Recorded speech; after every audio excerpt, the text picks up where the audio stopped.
tu avais tes papiers au complet, mais déjà, tu es en infraction déjà. Parce que tu n'as pas le permis de 1, moto, ça c'est un délit.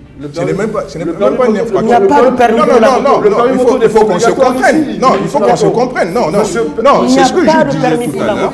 Il n'y a pas de permis pour la moto. Elle n'est pas obligatoire. Nyangodou, on va laisser Mariko aller au conseil. Alors là, ça c'est la meilleure. On va s'il vous plaît laisser... Les règles, je ne les impose pas. Ce sont les règles. Mais vous ne les respectez pas non plus. Et on nous dit d'avoir une vignette. J'ai la vignette. Oui. On nous demande d'avoir une pièce d'identité. Oui. J'ai des pièces d'identité. Et malgré tout ça... C'est vrai que la corruption, on l'a lu dans les rapports, on l'a lu dans les articles de presse, on le dit en longueur de journée, la corruption, elle est généralisée au niveau de tout le secteur public. Mais le seul service public avec lequel la majeure partie de la population est en contact direct, c'est la police. Parce qu'en tant que population, nous sommes tous sur la route.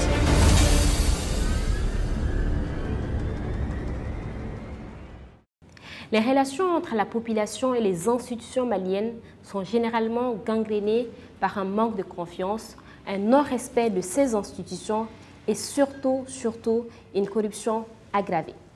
Nous basons ce soir sur le cas, l'exemple de la police. On va tenter de répondre à la question suivante. Entre corrupteur et corrompu, qui est le fautif? Les avis de nos débatteurs tout à l'heure. Bonjour à tous et à toutes. Vous suivez votre émission de débat contradictoire et PJM Barreau. Ils ont accepté de partager leur avis avec nous ce soir sur le sujet.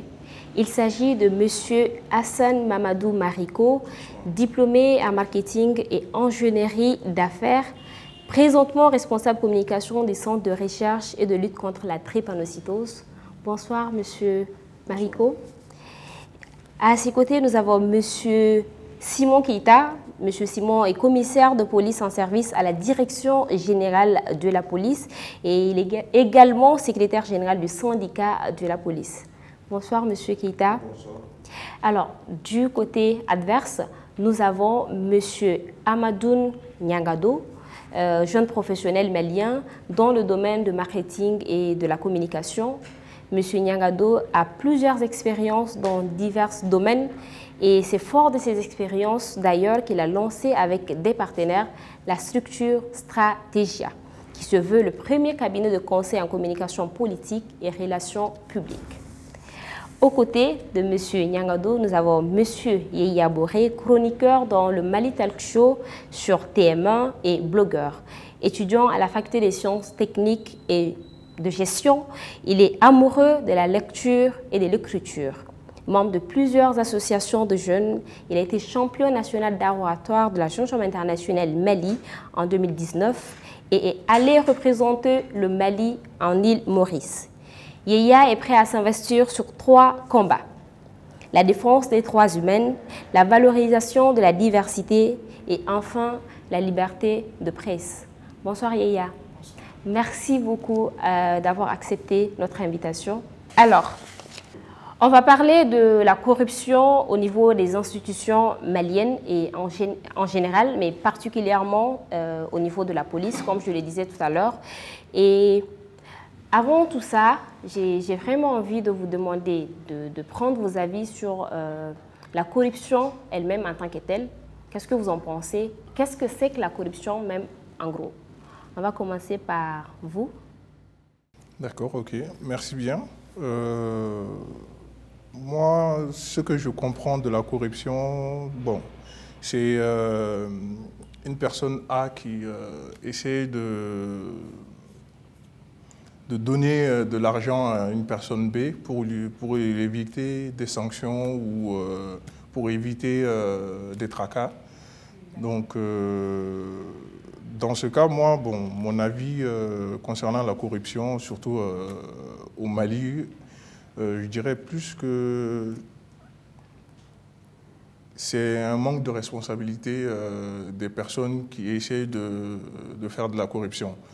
Pourquoi je dis ça? Parce que une personne responsable fera tout pour éviter une situation dans laquelle il sera obligé de donner de l'argent ou tout simplement, comme on le disait dans le cas de la police, donner de l'argent pour éviter de se prendre une amende ou éviter de se faire saisir ses papiers. Bon.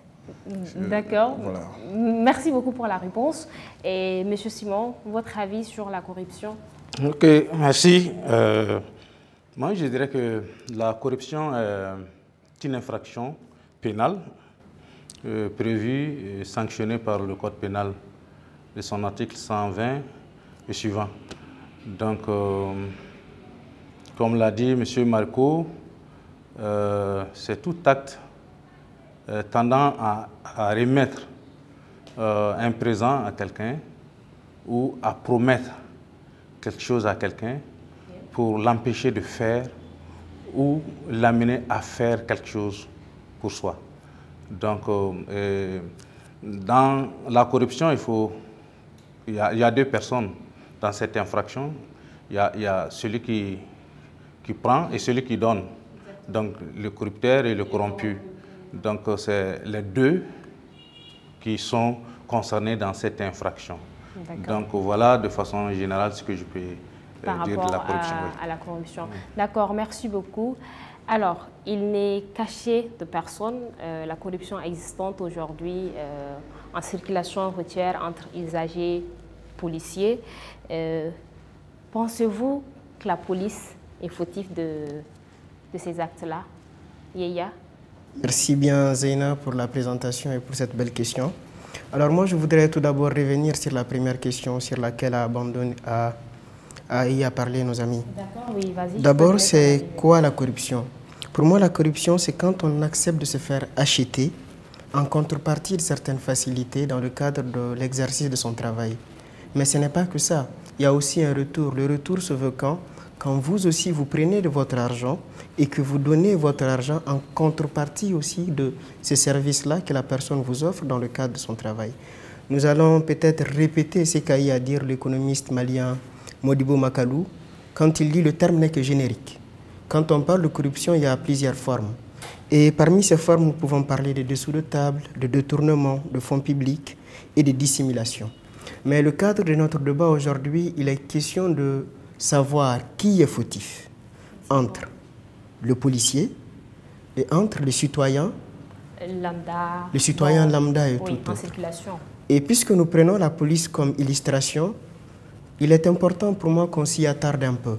Qu'on s'y attarde un peu, pourquoi? Parce que la corruption est un phénomène qui va au-delà de nos frontières. C'est un fléau mondial. Et de là, il est très important qu'on rappelle que cette corruption est transversale à tous les secteurs.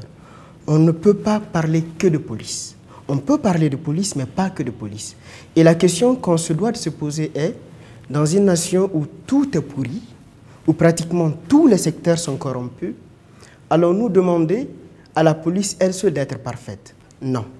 Mais toujours est-il qu'il est aussi important de se dire que la police a une mission très très importante. Et cette mission qui est la plus belle des missions, qui n'est autre que de servir et de protéger, cette police se doit d'être exemplaire.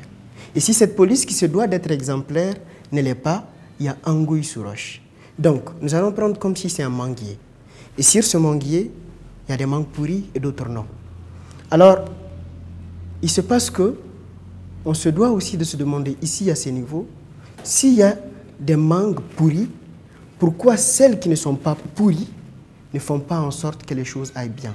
Parce que si ça ne va pas, c'est parce qu'il y a aussi une masse silencieuse qui fait bien son travail, mais qui ne réagit pas. Et ça me rappelle aussi cette phrase d'Albert Einstein qui dit « Le monde ne va pas mal parce qu'il y a des personnes qui font du mal, mais parce qu'il y a des personnes qui regardent faire ce mal. » Donc du coup, pour moi, les responsabilités sont partagées. Mais il est important de dire que la police est réellement fautive. Elle est fautive dans le sens où ceux qui voient ce qui se passe et qui ne réagissent pas encouragent ce qui se passe. D'accord. Bon, en gros, tu veux dire que c'est pas tous les policiers qui sont dans ça? Zéna, il est important de le dire, ce n'est pas tous les policiers. On ne peut pas... Mais qui suis-je pour dire tous les policiers sont corrompus? Jamais.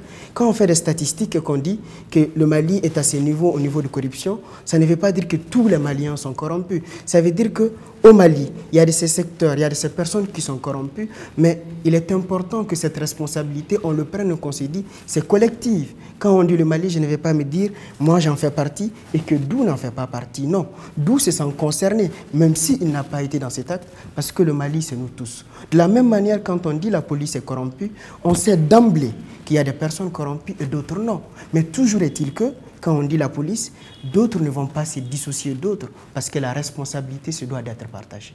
Merci beaucoup, Yaya. Dou, qu'est-ce que vous en pensez pour vous, en fait, qui est réellement fautif de cette situation-là? Moi, j'aborde totalement dans le même sens que Yaya. On peut poser déjà des accords pour dire que autant au niveau du corrompu, autant au niveau du corrupteur, la responsabilité est partagée.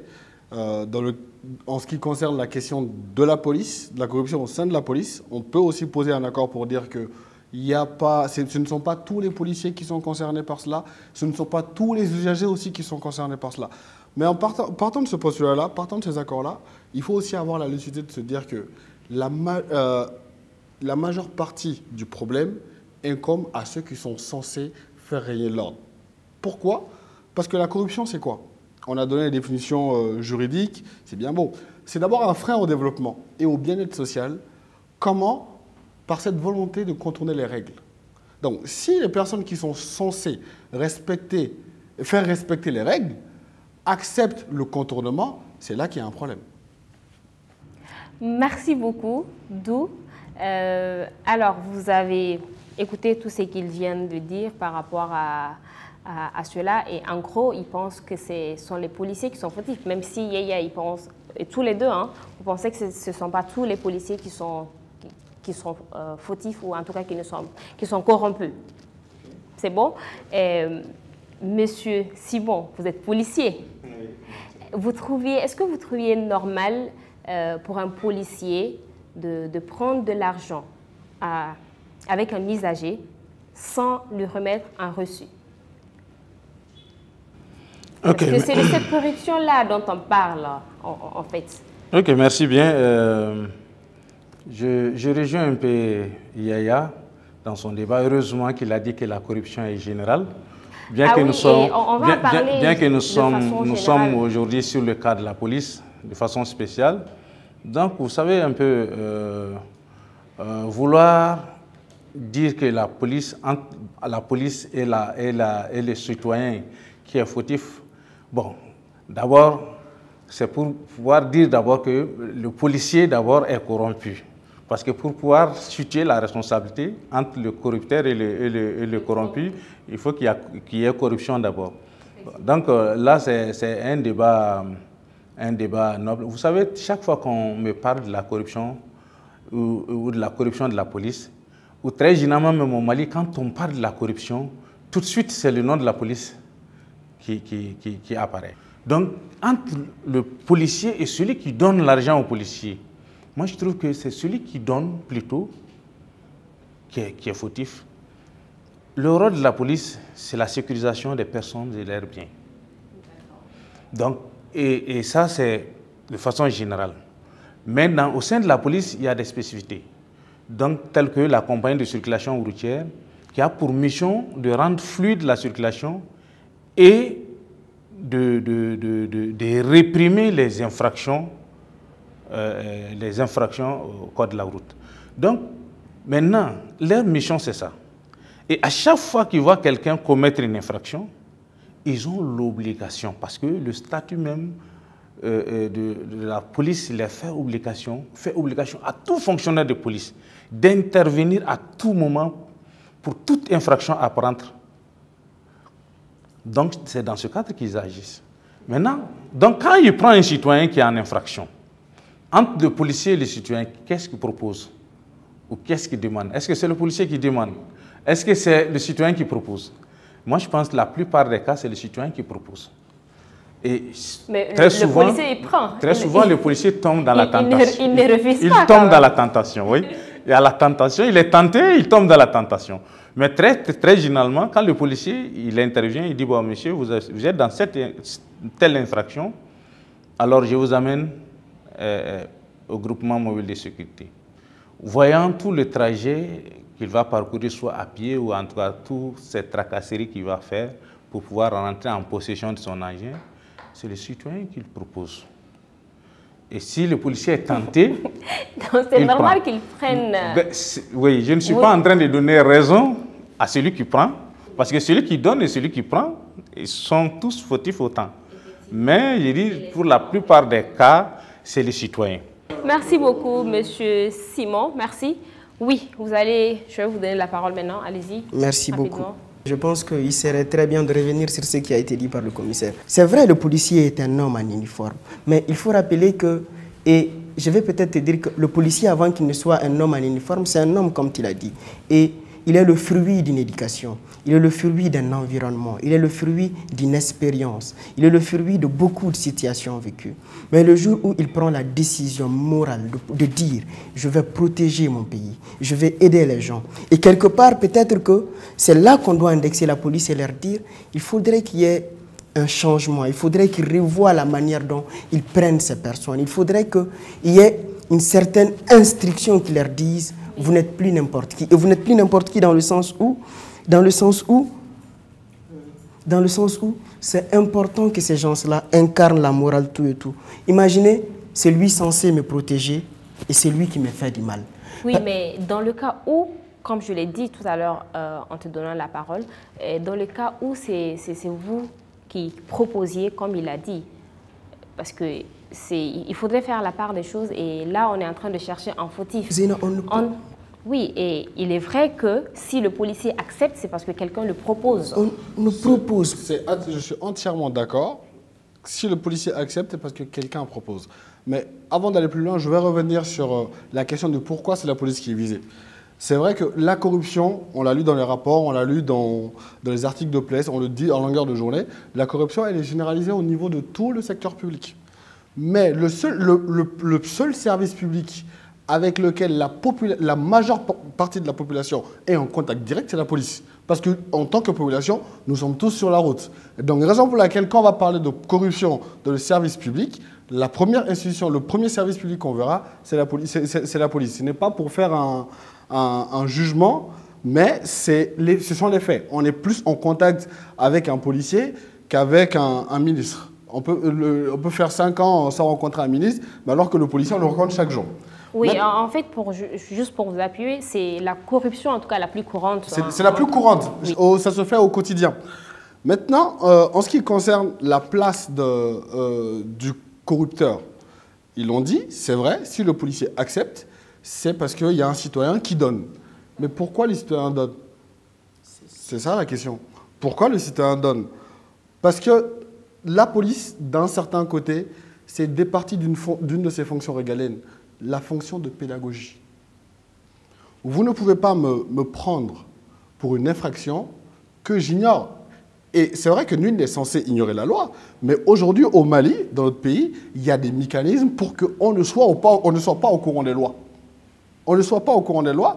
Et le policier qui est censé me protéger, m'aider à me protéger en m'en prenant un petit peu ces règles-là, se cache derrière ces mêmes règles-là pour abuser de moi et me mettre dans une position de corrupteur. Donc du coup, qu'est-ce que j'ai à faire?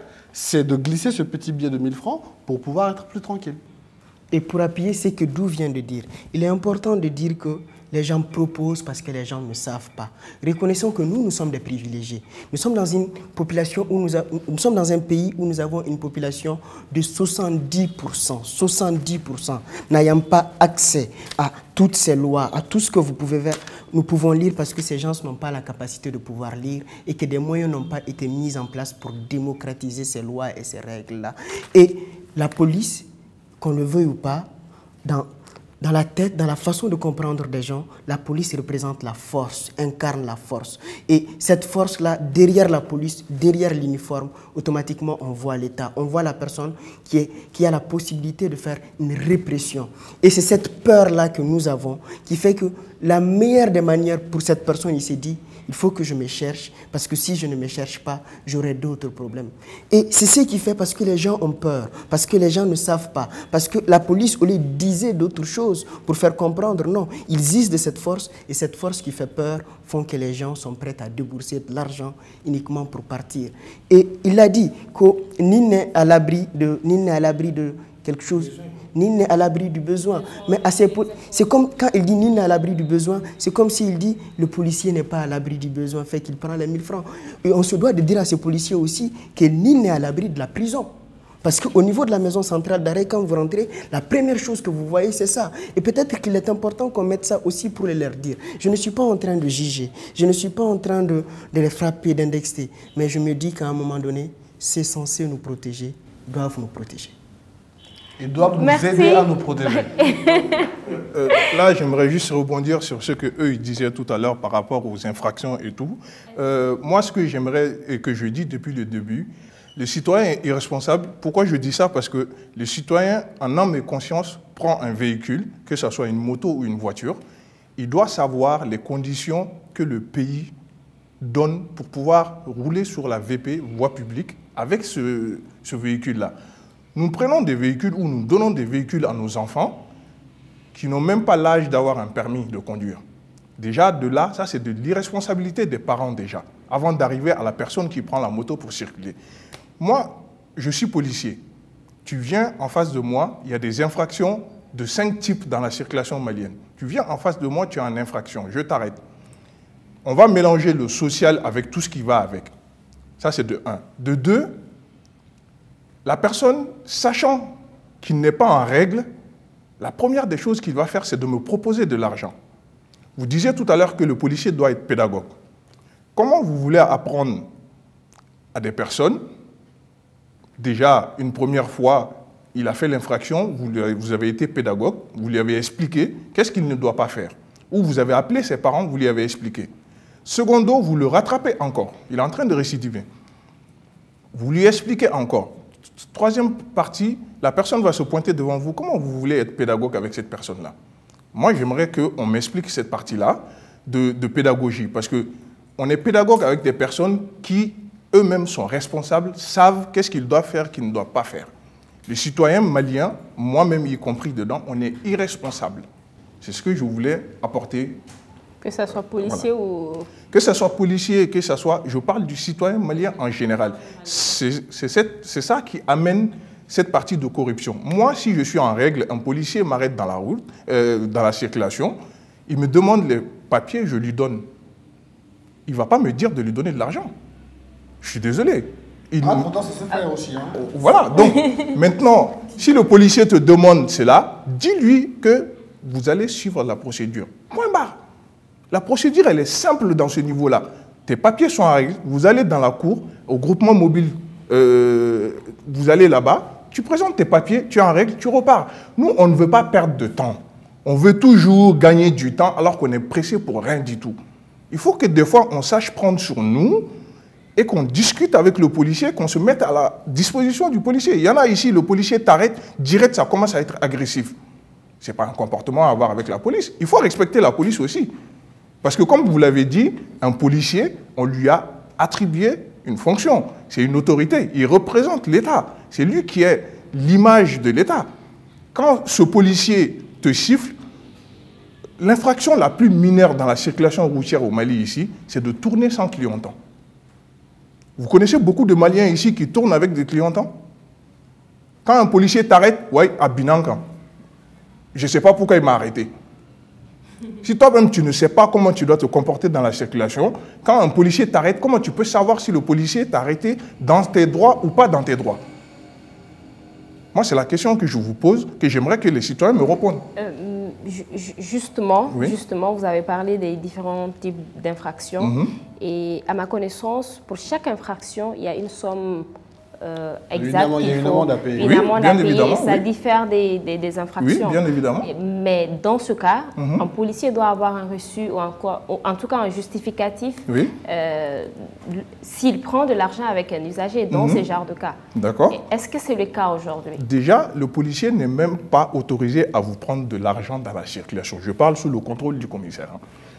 le policier, normalement, dans la loi, le policier, normalement, vous verbalise et vous allez régler au groupement mobile de sécurité. Mais c'est tout le contraire qui se passe aujourd'hui. Non, mais tout ce qu'on aimerait qu'il se fasse, sauf que l'État ne suit pas par derrière. Il ne faut pas qu'en vouloir aux policiers. L'État, au jour d'aujourd'hui, ne fournit pas de reçu à tous les policiers dans la circulation. Je parle bien des policiers de la CCR. Hein. L'État ne fournit pas de reçu à tous les policiers. Les reçus sont à des points stratégiques, c'est-à-dire il y a des grands ronds-points où il y a les reçus. Si vous demandez un reçu, le policier, à ce moment, soit vous écrit un mot, vous allez prendre votre verbalisation. Si vous réglez sur place, on vous donne un reçu. Il faut que les citoyens sachent aussi, il y a deux types de reçus. Il y a la verbalisation, parce que vous n'avez pas l'argent tout de suite sur vous, ou il y a le reçu, parce que vous avez réglé sur place, on vous donne un reçu. Parce que tout le monde dit reçu, reçu. Voilà. Tout le monde dit reçu, reçu, il n'y a pas. Ça revient à la notion de pédagogie par rapport à tous ces procédures-là. Et le manque de communication surtout. Il y a un manque hier de communication. Oui. Je voulais, à la suite de Marco, je voulais juste dire que à chaque fois qu'on parle de corruption, c'est qu'il y a dysfonctionnement dans l'appareil de l'État. Chaque fois qu'il y a corruption, c'est qu'il y a dysfonctionnement dans l'appareil de l'État. Et aujourd'hui, la police, comme l'a dit M. Boré, la police est la représentante de l'État qui est la plus proche. Ah, ça c'est Dou qui l'a dit. Hein. Donc, de la population. Et pour un peu appuyer Marco, il a dit, parce qu'en réalité, voilà comment la compagnie de circulation routière est structurée. Parce qu'au niveau du GMS, nous avons les quitanciers à ce niveau, les reçus du trésor public. C'est au niveau du groupement mobile de sécurité, la compagnie de circulation routière. Lorsque le policier vous interpelle, il doit vous verbaliser, vous notifier l'infraction pour laquelle il vous interpelle. Et il notifie l'infraction sur le document qu'il vous remet. Donc, à charge pour vous de vous rendre à la compagnie de circulation routière, régler ça contre la remise de vos pièces. Ah, okay. Voilà. Donc, et très souvent, comme l'a dit Marco, tu vas trouver dans beaucoup de ronds-points aujourd'hui, ils n'ont pas de reçu. Ils n'ont pas comme on dit directement,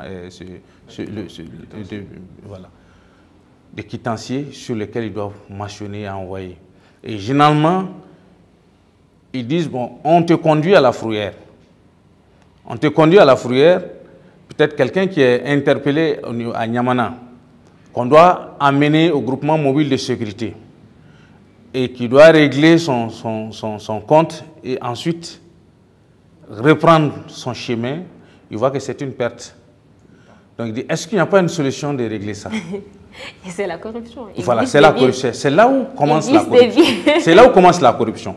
Parce que le citoyen ne veut pas se soumettre à la loi. Boré a dit qu'il y a plein de citoyens maliens qui ignorent la loi. Je vous dis, nous, juristes, on a un jargon pour dire que nul n'est censé ignorer la loi, M. Boré. Donc, si la police doit se mettre en longueur de journée d'informer ou en fait d'éduquer les citoyens qui sont censés, selon vous-même, ignorer la loi, or, tel ne doit pas être le cas, il ne va pas travailler. Imaginez un policier au rond-point. À chaque fois que quelqu'un est en infraction, il le garde de côté. Il donne des leçons par rapport à cette infraction. Il le laisse circuler. Un autre arrive, il fait la même chose, ou il fait une autre infraction. Il se met à l'enseigner. Est-ce qu'on va s'en sortir? Donc, le policier qui est là au rond-point est là, sachant que tout citoyen connaît en fait la loi qui les régit en matière de circulation routière. Donc, les conditions de mise en circulation d'un véhicule, c'est connu. Quelles sont les pièces que tu dois avoir? Comment tu dois circuler? Est-ce que tu dois circuler à gauche, à droite, quand tu vires, comment tu dois le faire. Donc, le policier suppose que tout citoyen qui circule donc, connaît déjà ses b.a.-ba. Il vient pour réprimer les manquements à ces règles-là. Et à chaque fois qu'il constate un manquement à ces règles, il intervient. C'est ça, en fait. C'est ce qui naît, en fait, la contravention. Ça, c'est, oui, avec votre permission. Donc, c'est ça. Il est là pour ça. Donc, pour constater les infractions et pour les réprimer. Donc, c'est dans ce cadre-là. Et il y a des cadres bien fixés. Bien fixés, comme nous venons de dire. Normalement, le policier qui interpelle un citoyen, il lui explique. Monsieur, vous êtes dans telle infraction. Voilà. Et voilà les conduites à tenir. Donc, j'ai aussi à dire qu'à chaque fois qu'il y a corruption, c'est qu'il y a défaillance dans la gestion administrative. Il se trouve effectivement qu'il y a des défaillances. Parce que normalement, le policier qui doit se retrouver, qui doit être en possession, comment dirais-je, d'un quitancier, ne l'a pas. Et normalement, il doit avoir un document qu'il doit remettre au citoyen. En prenant ces pièces, il doit lui remettre un document pour dire, voilà, vous êtes dans telle infraction. Et c'est avec ce document que l'usager se présente à la compagnie de circulation routière pour s'acquitter de sa contravention et récupérer ses pièces et continuer sa circulation. Mais malheureusement, il y a cette défaillance-là. Et donc, comme on le dit que la nature a horreur du vide. Et puisqu'il y a ce vide-là, et ça donne effectivement souvent l'opportunité à certains policiers de profiter, et à certains citoyens de proposer, parce qu'il y a ce vide. Donc, est-ce que nous ne pouvons pas gérer sur place? Donc, la tentation naît. Donc, c'est ce que je voudrais un peu expliquer, que souvent, il y a la défaillance dans l'appareil administratif qui nous amène aussi à Merci ça. beaucoup, Voilà. Monsieur Simon. Oui, Merci, Zéna. En fait, monsieur le commissaire, je pense que vous et moi, nous sommes sur la même longueur d'onde. Mais dire que nul n'est censé ignorer la loi dans un cadre juridique et tout, c'est bien beau, c'est écrit, c'est les textes et tout. Mais dans la réalité, c'est tout autre. Et ça, on le sait. Mais toujours est-il que cela n'est pas du fait de la police. Donc moi, je ne vais pas en vouloir à la police. Mais toujours est-il que je suis d'accord avec vous que le citoyen qui propose est fautif, de même que le policier qui prend est également fautif. La responsabilité, elle est partagée. Donc, du coup, je vous dis, nous sommes sur la même longueur d'onde. Mais quand c'est bon, il faut le dire. Et quand c'est mauvais, il faut aussi le dire. Par exemple, moi, j'ai été pris pas qu'une fois. Je suis sur ma moto, mon carcache, le monsieur m'arrête, il me demande mes papiers, j'ai la carte d'identité, j'ai la vignette. Le monsieur me laisse passer. J'étais très content.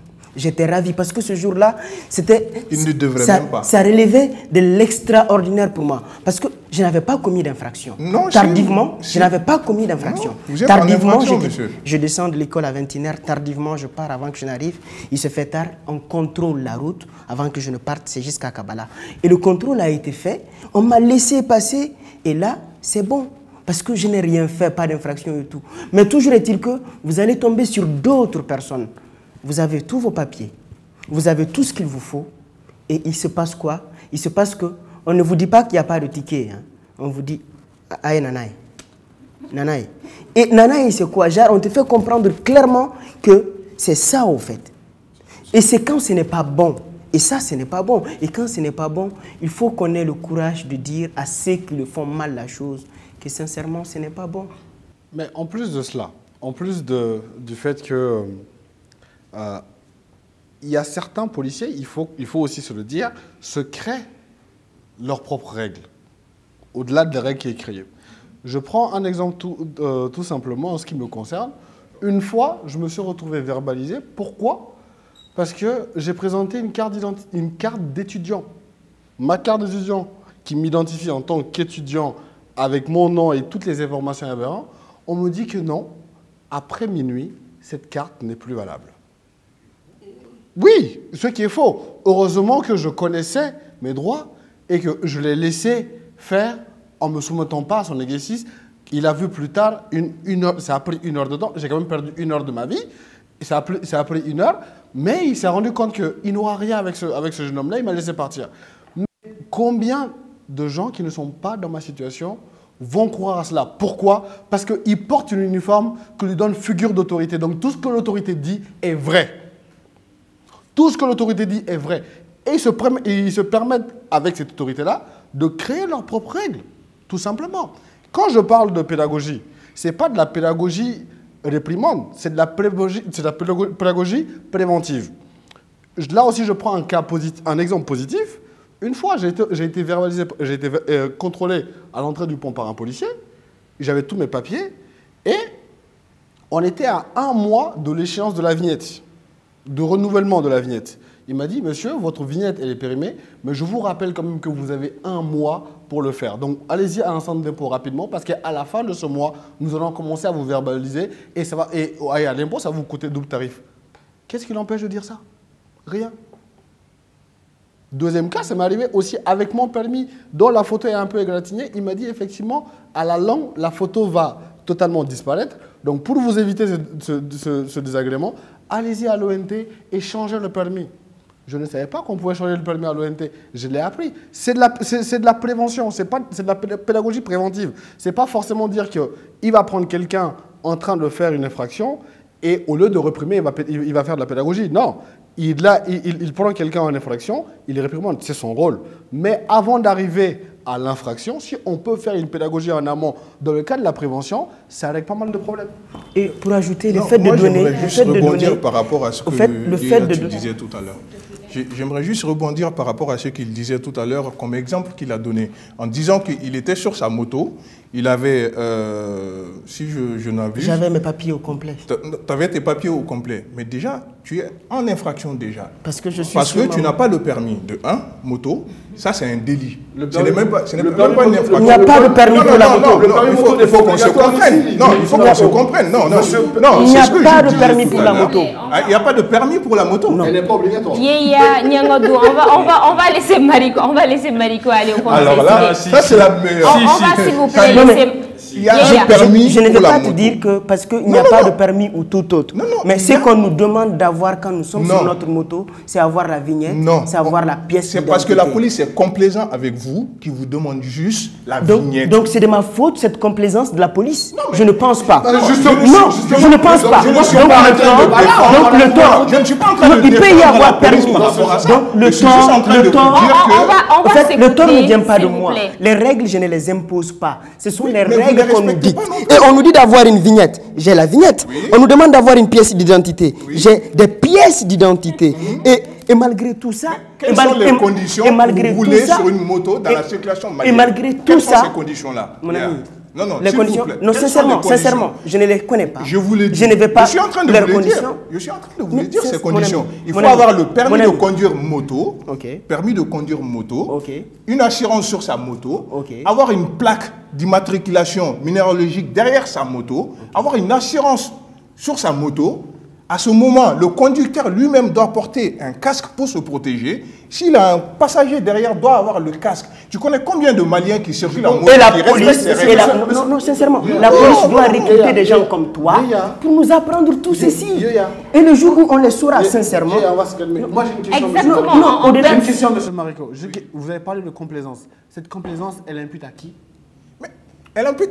Non, je vais vous dire une chose. Vous avez parlé de complaisance. La complaisance impute à qui?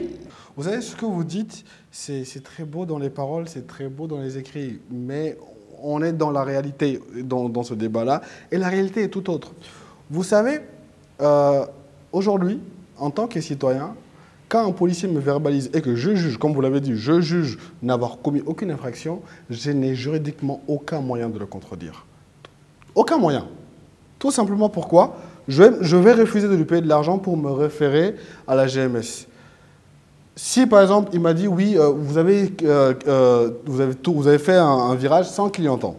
C'est ça le motif de la verbalisation. J'ai dit non, j'ai clignoté avant de virer. On n'est pas d'accord. Il veut me faire payer de l'argent, je refuse. Je vais me référer à la GMS. Mais ce n'est pas cette infraction que je vais trouver à la GMS. Non. Je trouvais quoi? Le classique le classique qu'aucun citoyen ne peut contourner, refus d'obtempérer. Je ne peux pas prouver que je n'ai pas refusé d'obtempérer parce que tous les policiers qui étaient avec lui vont témoigner pour lui. Il n'y a aucun témoin pour le citoyen que je suis. Je n'ai juridiquement aucun moyen de contredire la verbalisation d'un policier. Aucun moyen.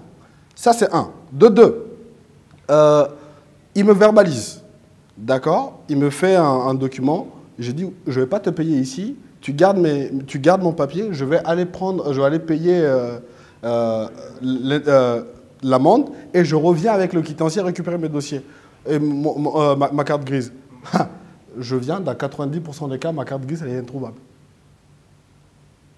Je ne connais pas le circuit qui fait amener la carte grise du policier qui l'a pris à la GMS. Je ne connais pas le circuit. Donc, dans ce circuit-là, on peut faire perdre ma carte grise de mauvaise foi parce que je n'ai pas voulu lui payer.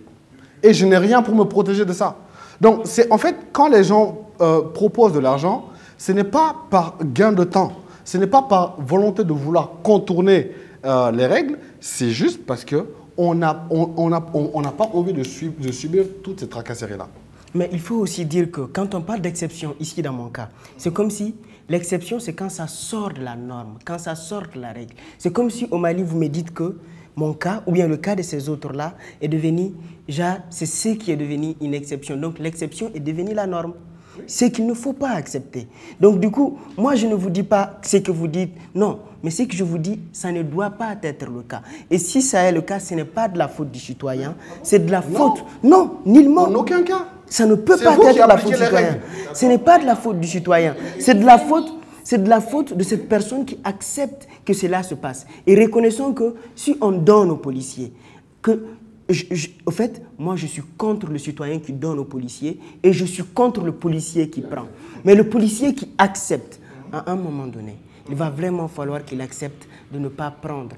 Il va falloir qu'il se remette en question. Et se remettre en question. Mais pourquoi les gens donnent? Parce qu'ils ont habitué les gens à donner. Si vous demandez aux citoyens de ne pas donner, mais demandons aussi aux policiers de ne pas prendre. Vous voyez, c'est comme ça que ça se passe. Et quand on demande aux policiers de ne pas prendre et que les citoyens aussi ne donnent pas, je vous assure que nous allons tendre vers un citoyen modèle et aussi vers un policier modèle. Juste une question. Entre les citoyens et les policiers, c'est qui les plus nombreux? C'est qui? Les plus nombreux. Ce n'est pas, au fait, ce n'est pas une affaire de nombre. Ce n'est pas la norme. C'est le rapport de force. Ce n'est pas une affaire de nombre.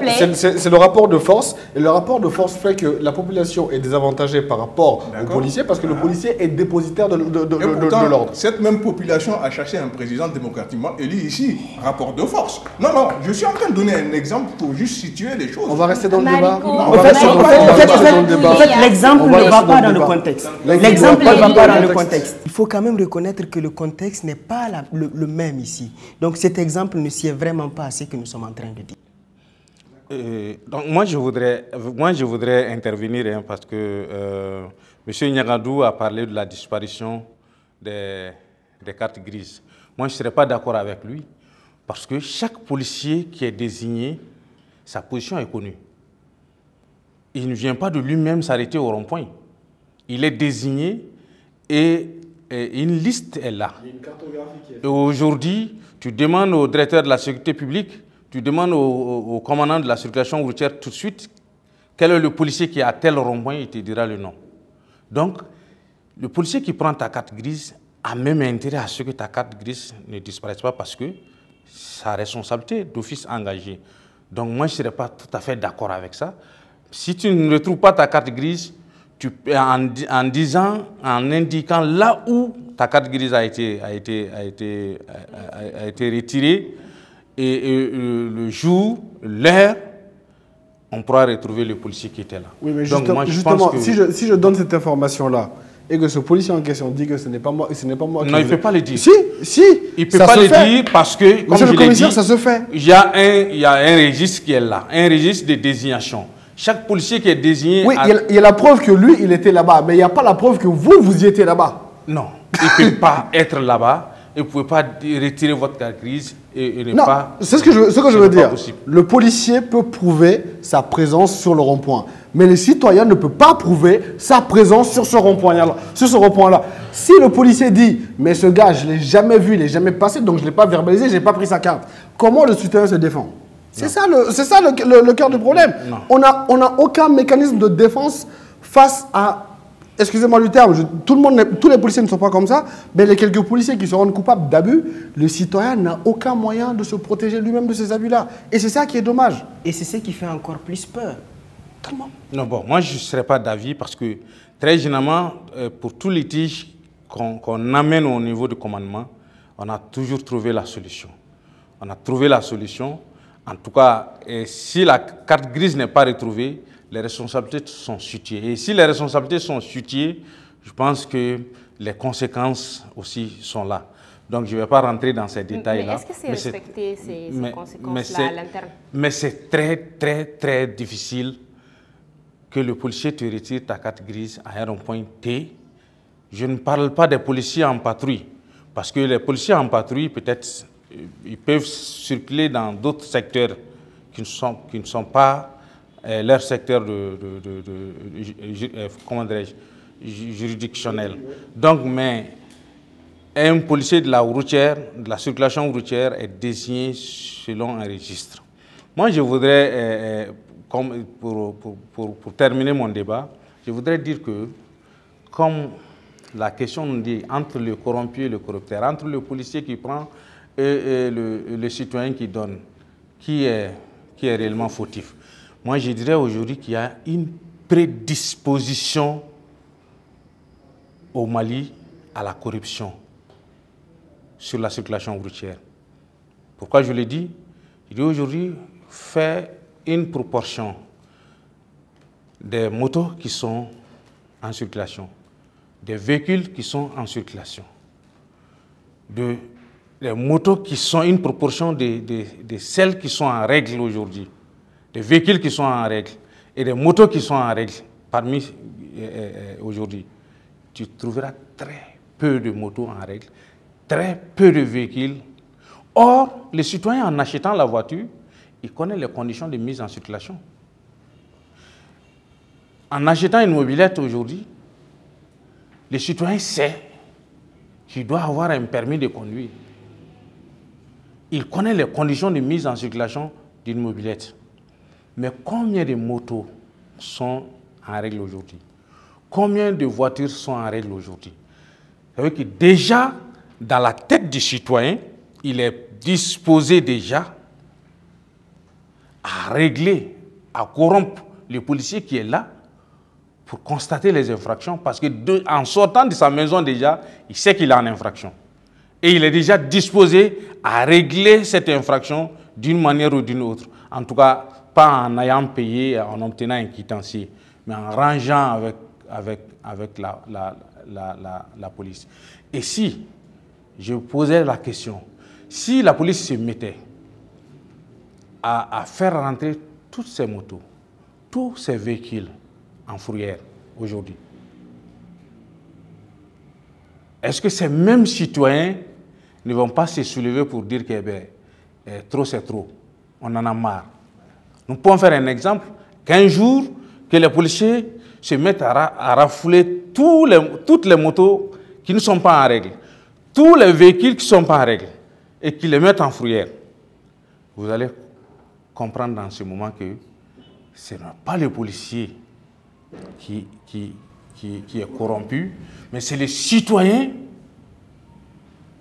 qui a corrompu son policier, qui a transformé son policier en corrompu.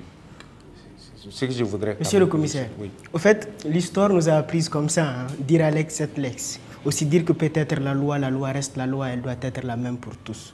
Si les policiers doivent le faire, qu'ils le fassent. Et si c'est cela la normalité, il est important que vous le fassiez. Mais ce que j'ai envie de vous dire ici, nous ne sommes pas en train de dire que le citoyen n'a pas sa part de responsabilité. Nous le disons ou nous le reconnaissons. Le citoyen a bel et bien sa part de responsabilité. Mais il faut aussi reconnaître que le policier a également cette part de responsabilité. Et plus grande. Et encore, tout récemment, qu'est-ce qu'on a vu? Sur les réseaux sociaux, une vidéo a carrément fait le buzz où on voit un agent prendre de l'argent et puis donner la moto à un citoyen. Et cela a éclairé carrément tous les Maliens. Les gens sont sortis pour parler, les gens ont énormément parlé. On a même vu un policier qui est sorti pour venir parler de la situation en essayant d'expliquer et de dire que non, c'est des choses qui se passent, il faut qu'il y ait confiance, tout et tout. Et il s'est passé quoi quand les gens ont vu ce qui s'est passé? On s'attendait à une sanction. On s'attendait à ce que quelque chose se passe et cela aurait pu donner espoir à ces 20 millions de Maliens, à ces 20 millions d'âmes qui attendent de voir quelle pouvait être la réaction de ceux qui sont au-dessus. Mais vous savez quelle a été la sanction? Ils ont été mutés. Et la mutation n'est pas une sanction. La mutation fait partie, c'est quelque chose de normal au fait. Et on ne peut pas nous dire, comme si on nous disait, les envoyer au nord, c'était une sanction. Mais je me demande si on va à ces niveaux, si on va ainsi, est-ce que nous n'allons pas tous taper en poteau parce que chacun cherche à nier sa responsabilité? Et à cela s'ajoute, là vous avez parlé d'un point qui est très important, qui soulève un volet important du débat. C'est la question de la perception qu'ont la population de manière générale vis-à-vis de la règle. Pourquoi ça choquerait les gens qu'il y ait une rafle massive des engins qui ne sont pas conformes et qu'on les envoie à la fourrière? Parce que tout simplement, cette population considère qu'il y a des passe-droits selon qu'on soit aisé ou pauvre, selon qu'on soit fort ou faible. Et cela commence déjà par nos porteurs d'uniforme et au niveau de la police. Combien de policiers on a vu avec des véhicules qui respectent ces normes-là? Je pense qu'avant de prôner l'exemplarité, c'est aux policiers d'exercer l'exemplarité. Vous avez parlé tout à l'heure de permis moto, vous avez parlé tout à l'heure de plaques d'immatriculation, vous avez parlé tout à l'heure de casque. Moi, je vois en longueur de journée des policiers qui sont sur des motos qui n'ont pas de plaque d'immatriculation et qui ne portent pas de casque. Je vois des policiers qui, en longueur de journée, commettent des infractions dans la circulation, des infractions pour lesquelles ils verbalisent les populations. Et les populations voient ça. Je vois des policiers qui circulent dans des véhicules qui ne sont pas immatriculés, avec des vitres teintées, mais qui ne sont pas verbalisés parce que ce sont des porteurs d'uniforme, ce sont des policiers. Donc, comme moi, je vois ça parce que son statut de policier lui confère ce passe-droit et que ce policier lui-même vient m'arrêter pour cette infraction que lui, il commet, je ne peux pas accepter.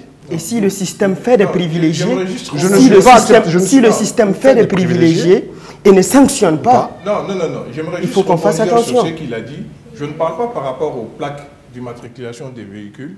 Je parle des motos. Non, mais que ce soit les motos, que ce soit les voitures, que ce soit les vitres teintées, ainsi de suite. Donc, moi, ce que j'aimerais dire, c'est qu'on ne peut pas aussi dire aux policiers, malgré qu'ils soient sous-payés dans ce pays-là, avec les risques qu'il y a avec leur métier. Je parle de tout corps de police confondu, je ne parle pas de la CCR, tout court. Maintenant, on ne peut pas leur dire qu'ils ne peuvent pas s'attribuer un avantage entre eux. Il faut que nous, citoyens maliens, on comprenne qu'on ne peut pas ressembler, on ne peut pas avoir les avantages de tout le monde. C'est impossible, même en Europe. Monsieur Marco, oui. Vous confondez torchon et serviette. On a parlé d'avantages liés au métier. L'avantage lié au métier ne doit jamais se faire sous le dos de la règle, sur le dos de la loi. Si c'est fait au dos de la loi, ce n'est pas de l'avantage, c'est de l'abus. Et c'est comme s'il cautionnait cet abus. Cet abus. Et c'est encore pire que c'est parce que ce que vous dites, c'est assez grave quand même. Non, mais moi, les avantages ne se font pas sur le dos de la loi. Si on sort du cadre de la loi pour conférer un avantage quelconque, et cela peut être un policier, un gendarme, un militaire, on est dans l'abus. On ne peut pas être dans l'abus. Mais par rapport à la vidéo qui a circulé, qu'est-ce que vous avez à dire? Ça ne vous a pas choqué, vous? C'est la réalité. On a envie de continuer, c'est instructif, c'est très intéressant, mais il nous faudrait arrêter sous peu. Donc on va prendre vos dernières réactions, vos derniers mots pour terminer. Et vous pourrez user de vos derniers mots pour nous le dire.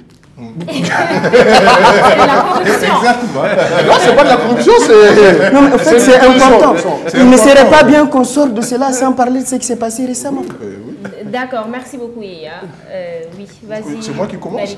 Oui. D'accord, ok. Bon, moi, personnellement, pour conclure, ce que je dirais, c'est que chaque citoyen prenne ses responsabilités, que de un, les policiers soient exemplaires, qui montrent l'exemple, comme le disait M. Nyangandou tout à l'heure. C'est vrai qu'il y a certains cas où les policiers doivent être exemplaires, mais en primo, ce que je dirais, c'est que nous, citoyens, prenons notre responsabilité, mettons nos véhicules en règle, respectons les règles et refusons de donner de l'argent aux policiers si toutefois ils nous le demandent, même s'ils ne nous le demandent pas, et de respecter la loi à la lettre. Il n'y a que comme ça qu'on pourra s'en sortir. Mais si on cherche le fautif, tout le monde va se rejeter la balle et on ne s'en sortira pas. Que chacun prenne ses responsabilités. Le citoyen cherche à connaître ses droits, cherche à connaître comment se passe un contrôle routier, cherche à connaître quelles sont les prérogatives de la police CCR, quelles sont les prérogatives de la police nationale, quelles sont les prérogatives de la BSI, quelles sont les prérogatives de la BAC, quelles sont les pièces d'identité acceptées au Mali, quelles sont les pièces d'identité qui ne le sont pas, pour ne pas se faire abuser et qu'on refuse de donner de l'argent. Merci. Merci beaucoup, monsieur. Ok, avant de donner mon mot de la fin, je voulais juste satisfaire un peu monsieur Bourré. Monsieur Bourré, je sais, je suis syndicaliste. J'ai fait ce combat. J'ai toujours dit au directeur que la mutation n'est pas une sanction, mais une position. Quand il y a la loi qui gère la police, la mutation est une position. Ce n'est pas une sanction. Mais si ces policiers ont pu prendre de l'argent parce qu'ils sont à la compagnie de circulation routière, et c'est pourquoi on les a enlevés de cette compagnie pour qu'ils ne reprennent pas ce qu'ils viennent faire. Je pense que c'est juste l'explication qu'on peut donner à la mutation. Mais en ce qui concerne la sanction, ben, je ne vais pas le dire sur le plateau quelle a été la sanction, parce que c'est interne. Mais il n'y a pas eu que la mutation. Donc, c'est ce que je peux dire. Et alors, pour terminer, au risque de répéter M. Marico, je dis si tous les citoyens se mettaient à règle, si tous les citoyens se mettaient en règle, ils n'auront pas à payer de l'argent aux policiers au bord de la route. Et si tous les citoyens respectaient le code de la route, ils n'auront pas à payer de l'argent aux policiers au bord de la route. Je le répète, nul n'est censé ignorer la loi. Quelqu'un qui se trouve à bord d'un véhicule est supposé passer un permis. Et pour passer un permis, on te dit comment tu dois circuler. Qu'est-ce que tu dois faire? Qu'est-ce que tu ne dois pas faire? Et après tout cela, le citoyen qui se comporte, qui va en porte-à-faux de ces règles, mérite d'être sanctionné. Et si on les sanctionne, donc les voies sont là, tu n'es pas obligé de payer aux policiers au bord de la route. Va régler ta contravention à la compagnie de circulation routière, on te donnera ton quitancier et tu circuleras normalement. Mais je le dis encore, si tous les citoyens se mettaient à règle et si tous les citoyens respectaient le code de la route, il n'y aura pas de pot de vin. Et c'est facile. Aujourd'hui, les lois qui sont là aujourd'hui, pour ceux qui ne le savent pas, il suffit de te présenter au secrétariat général du gouvernement.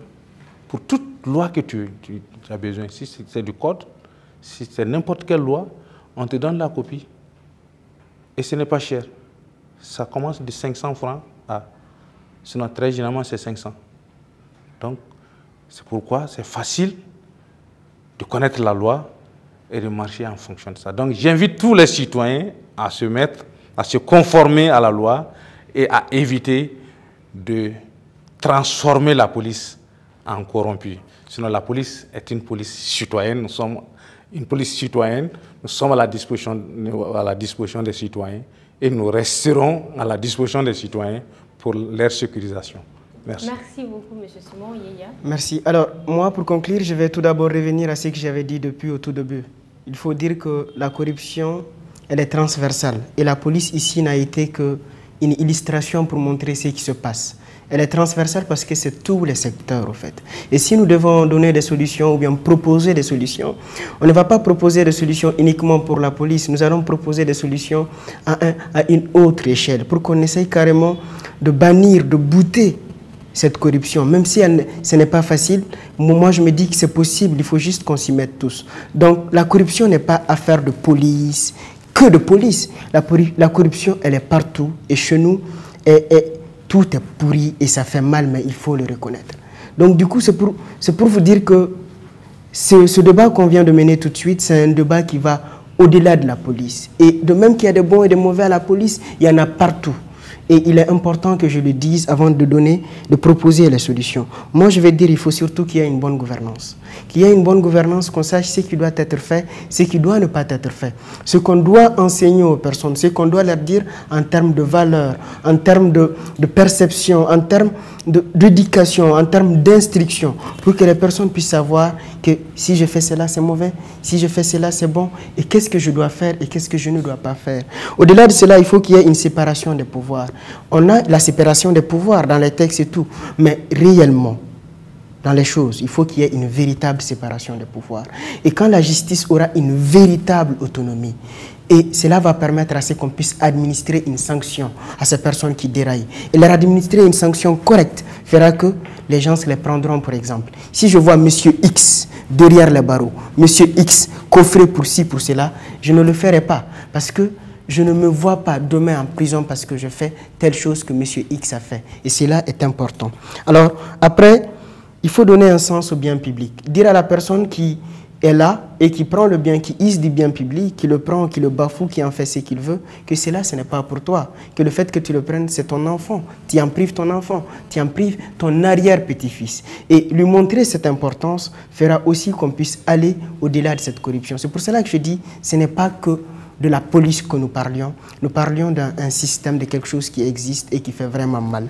Alors, il faut aussi qu'il y ait une numérisation. Dans le débat, vous avez vu tout de suite d'où disait qu'il ne pouvait pas montrer sa présence en ce lieu et que le policier lui seul pouvait le faire et que là, tant qu'il ne pouvait pas le prouver, demain ou bien après-demain, il aura toujours tort.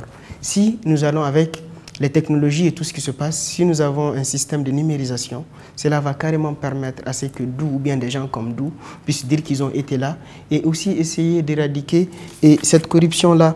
Et je le dis, il faut donner un poids aux instances chargées de lutter contre la corruption.